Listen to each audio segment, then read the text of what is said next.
Hi hello, വെറും 5 minute കൊണ്ട് നമുക്ക് വീട്ടിൽ തന്നെ ബ്രെഡ് കൊണ്ട് പുഡിംഗ് ഉണ്ടാക്കിയെടുക്കാം. അപ്പോൾ അതിൻ്റെ കൊച്ചു വീഡിയോ നമുക്ക് കണ്ടാലോ. ആദ്യം തന്നെ നമുക്ക് ബ്രെഡാണ് എടുക്കേണ്ടത്. ബ്രെഡിൻ്റെ സൈഡ് നമുക്ക് കട്ട് ചെയ്ത് മാറ്റാം. അതിനുശേഷം പാലെടുക്കുന്നുണ്ട്. പാലിൽ മിൽക്ക് മെയ്ഡ് യൂസ് ചെയ്യുന്നുണ്ട്. ടേസ്റ്റ് കിട്ടാൻ വേണ്ടിയിട്ടാണ്. പഞ്ചസാര നമ്മൾ യൂസ് ചെയ്യുന്നില്ല, പകരം മിൽക്ക് മെയ്ഡാണ് യൂസ് ചെയ്യുന്നത്. അതാണ് കുറച്ചും കൂടി ടേസ്റ്റി ആയിട്ട് തോന്നിയത് കേട്ടോ. പിന്നെ നമുക്ക് വിപ്പിംഗ് ക്രീം വേണം. അത് ക്രീമായിട്ട് വാങ്ങുന്നതിനേക്കാളും ബെറ്റർ നമുക്ക് വിപ്പിംഗ് ക്രീം മേടിച്ചിട്ട് അത് നമുക്ക് വിപ്പ് ചെയ്തെടുക്കുന്നതാണ്.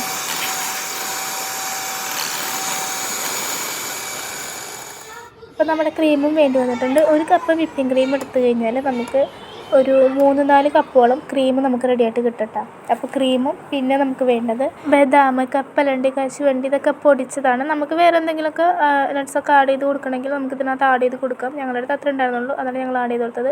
പിന്നെ ഇതുപോലെ നമ്മൾ ഏത് പാത്രത്തിലാണോ ഉണ്ടാക്കാൻ ഉദ്ദേശിക്കുന്നത് അതിനകത്തേക്ക് ബ്രെഡ് എടുത്ത് വെച്ചിട്ട് അതിനകത്തേക്ക് നമ്മൾ നേരത്തെ മിക്സ് ചെയ്ത് വെച്ചിരുന്ന പാലൊഴിക്കാം. അതിൻ്റെ മുകളിലേക്ക് ക്രീം തേച്ച് കൊടുക്കാം. അതിൻ്റെ മുകളിലേക്ക് സെക്കൻഡ് ലെയറായിട്ട് നമുക്കൊന്നും കൂടി ബ്രെഡ് വെച്ച് കൊടുക്കാം. എന്നാലേ പുഡിങ് ഒരു ടേസ്റ്റി ആയിട്ട് കിട്ടത്തുള്ളൂ. 2 ലെയറെങ്കിലും മാക്സിമം വേണം. അങ്ങനെ രണ്ടാമത്തെ ലെയറും കംപ്ലീറ്റ് ചെയ്തതിന് ശേഷം ഇതുപോലെ സെയിം പ്രോസസ്സ് തന്നെ ചെയ്യുക. പാലൊഴിച്ച് കൊടുക്കാം. അത് കഴിഞ്ഞിട്ട് ക്രീമിട്ട് സെറ്റാക്കിയതിന് ശേഷം അതിൻ്റെ മുകളിലേക്ക് ഡിസൈൻ പോലെ നമുക്ക് ചോപ്പ് ചെയ്ത് വെച്ചിരുന്ന നട്ട്സ് മുകളിലേക്ക് ഇട്ട് സെറ്റ് ചെയ്ത് കൊടുക്കാം കേട്ടോ. ഡെക്കറേഷൻ ഇപ്പോൾ നമുക്ക് ഇഷ്ടമുള്ള രീതിയിലൊക്കെ ചെയ്തെടുക്കാം കേട്ടോ. യൂസ് ചെയ്യുന്ന മെത്തേഡ് സെയിം ഇങ്ങനെ തന്നെയാണ്. ഡെക്കറേഷൻ നമുക്ക് എങ്ങനെയാണോ ഇഷ്ടം അതുപോലെ ചെയ്യാം കേട്ടോ. അപ്പോൾ ഞങ്ങൾ ജസ്റ്റ് വെറുതെ പൊടിച്ചിട്ട് എല്ലാം ഇങ്ങനെ വിതറി കൊടുക്കുന്നതേ ഉള്ളൂ. കണ്ടില്ലേ, വെറും 5 മിനിറ്റ്. എത്ര സിമ്പിളായിട്ടാണ് നമ്മൾ പുഡിംഗ് ഉണ്ടാക്കിയെടുത്തത് കേട്ടോ.